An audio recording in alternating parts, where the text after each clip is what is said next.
бүгүн чындыгында бирок кыйын да. Bir жерде отуруш, bir жерде башкаруучу болуп отуруш өтө кыйын.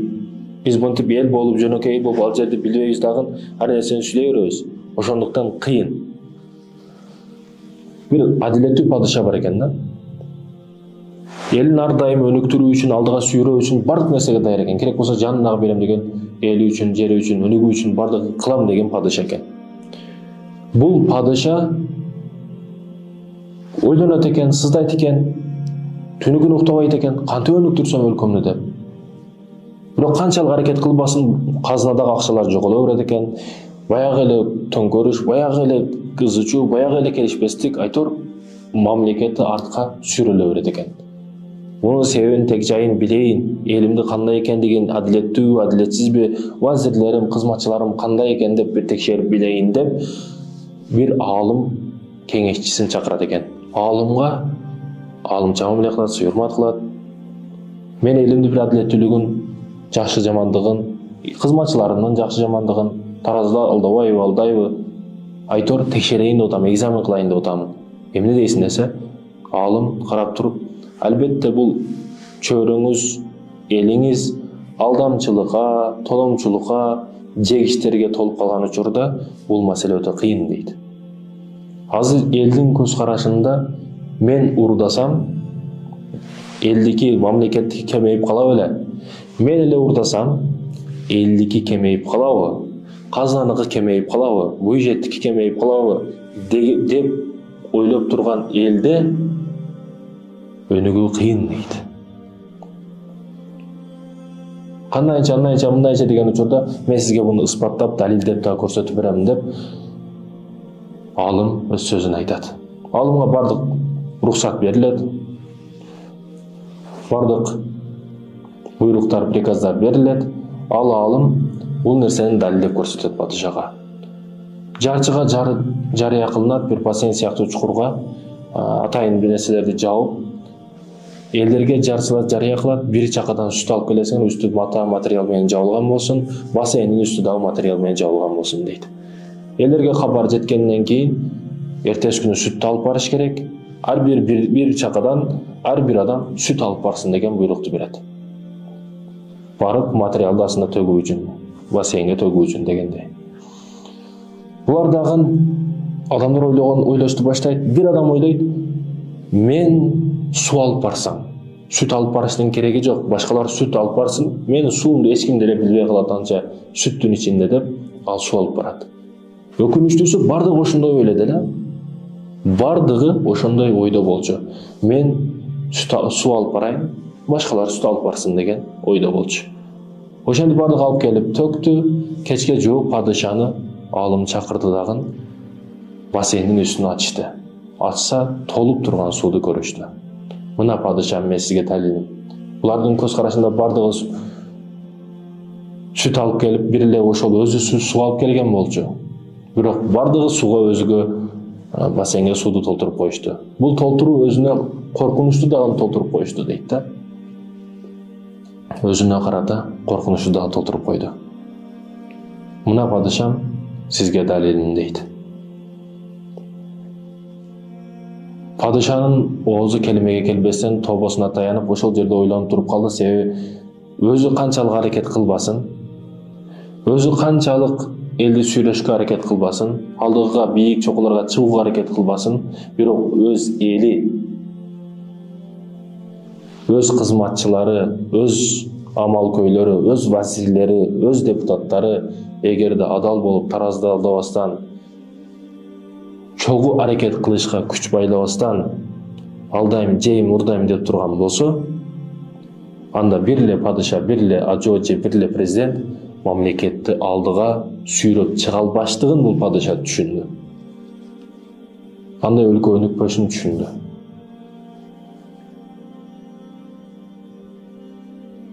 Мен үчүн Путин мусулман болсо, ал сүйүнүчтүү кабар.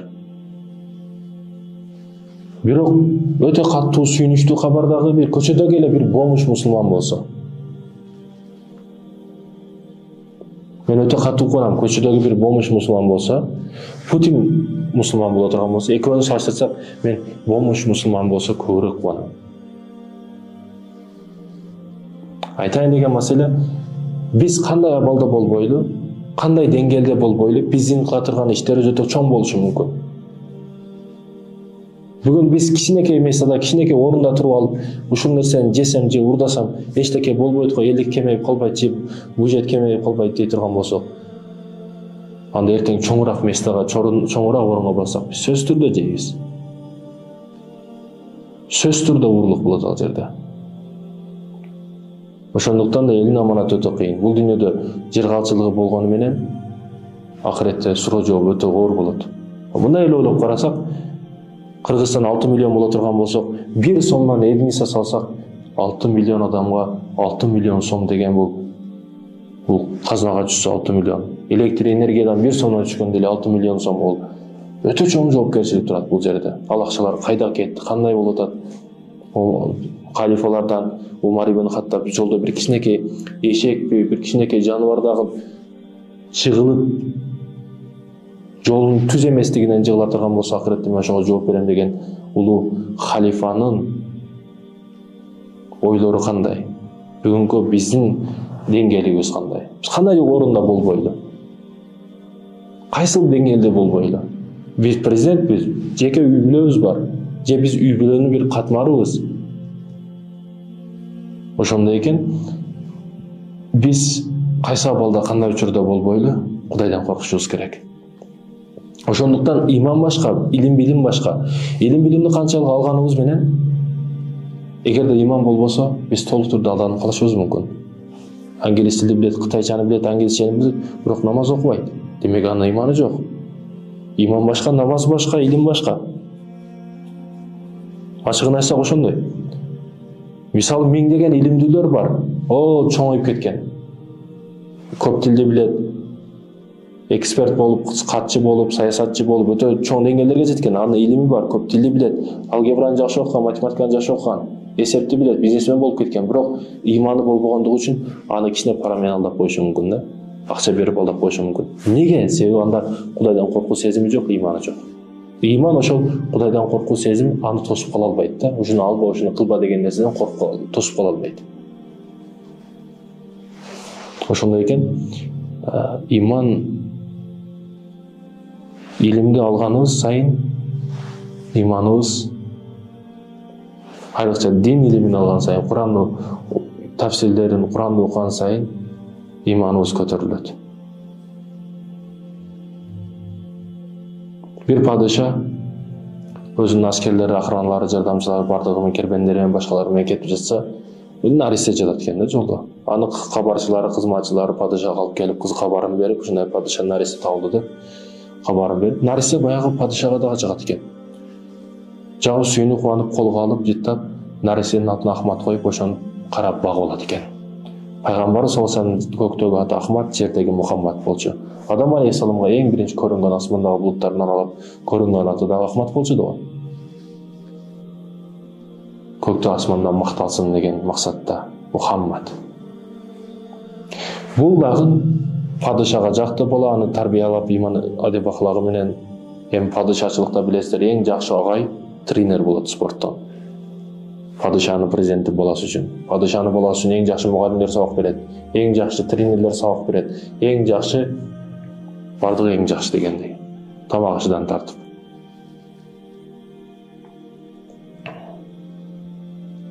Бул дагы ошондой комфорт зонасына өскөнүнө карабастан адилеттүү, чын, адал деген, арамдарам деген адеп ахлактуу, ыймандуу болуп чоңойт. Эмне үчүн падышалыкта? Себеби алым деген нерсе бар. Алым деген илимдүү адам бар.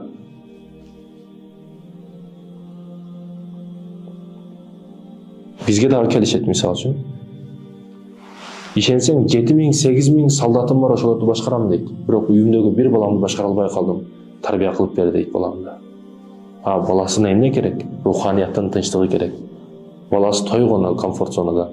Рахаттын бардык жыргачылыктын түрлөрүн кылып көргөн. Компьютерде ойной берип көзөрү жырылып кеткен. Кинонун бардык түрүн көрүп койгон. Оюн күлкүнүн бардык тортордун түрү менен жеп койгон ал. Жыргачылыкты бардыгын көрүп койду жаш бала кезинде эле. Бирок руханияттын рахатын татып көрө элек ал бала. Ошондуктан ал ата миңдеген аскерлерди башкарат, солдаттарды башкарат. Тур десе турат, отур десе отурат. Ал солдаттары. бирок өзүнүн баласынын күчү жетпейт. Эмнеге? Атанын өзүндө да руханият жок да. Иман тынчтыгы жок. Баланы тарбиялаш үчүн биринчи өзүң келип тарбияла ал деп ата баланы келип тарбиялайсың. Жеке мен ошондой кылам.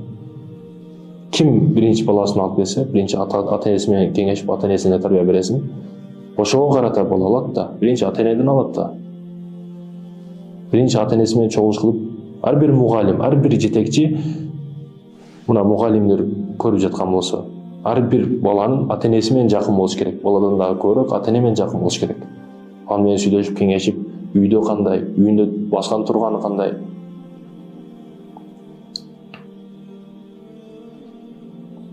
Бул дагы Ахмат дагы жаштыгын адалды арам деп чоңоюп, падышачылыкта сарайда жүрөт экен, казына каранга уруу түшкөнүн байкайт. Караса өз атасынын падышанын жанында жүргөн эле вазирлери. Баягы жакындап келип, башка кылбоо шарты менен эч кимге айтпаймын дейт. Уурулук эгер башка кылбасаңыз, эч кимге айтпаймын дейт. Вазирлер да болду деп урматын жайга коюп, ошол жерден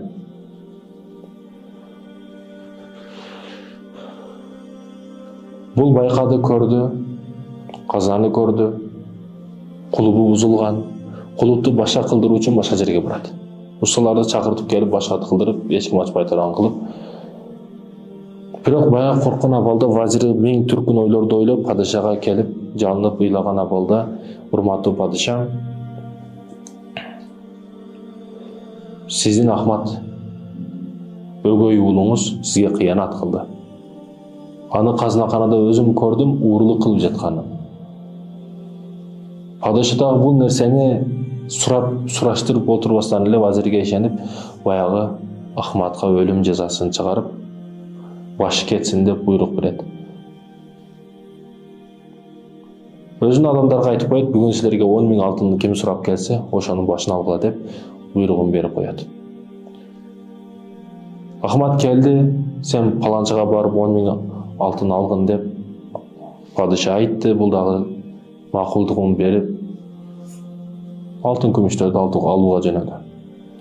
Жолдо бара жатса баягы дооматчы, вазир, ушакчы вазир жолдон чыга калып, буга кандай сыйлык, эмне берип атат, эмне болуп атат деп билейин дейт.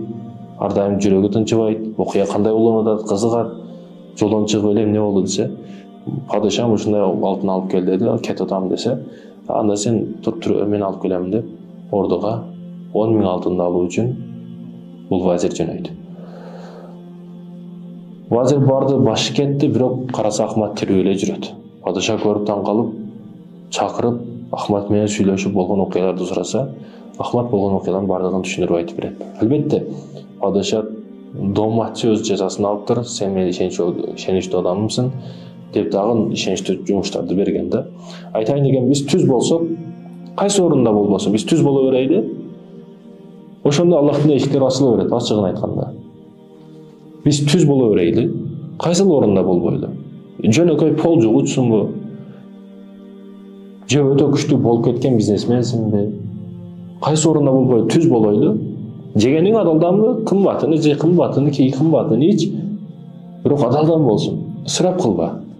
Биздин динибиз кандай жеңил да? Мисалы, жөнөкөй ассаламу алейкум дегениңе мун сооп жазылат. Биздин динибиз өтө жеңил дин.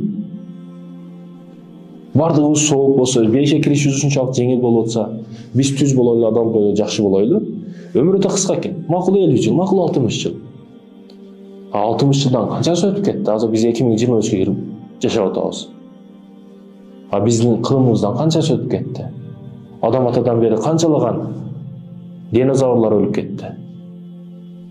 Өмүр кыска экен, өткүнчө экен, акыры барып биз бир ямага жатат экенбиз. Ажырга чыгып жашоо ошол экен. Бүгүн кичине түз болуп кое берели, бүгүн сабыр кылып кое берели.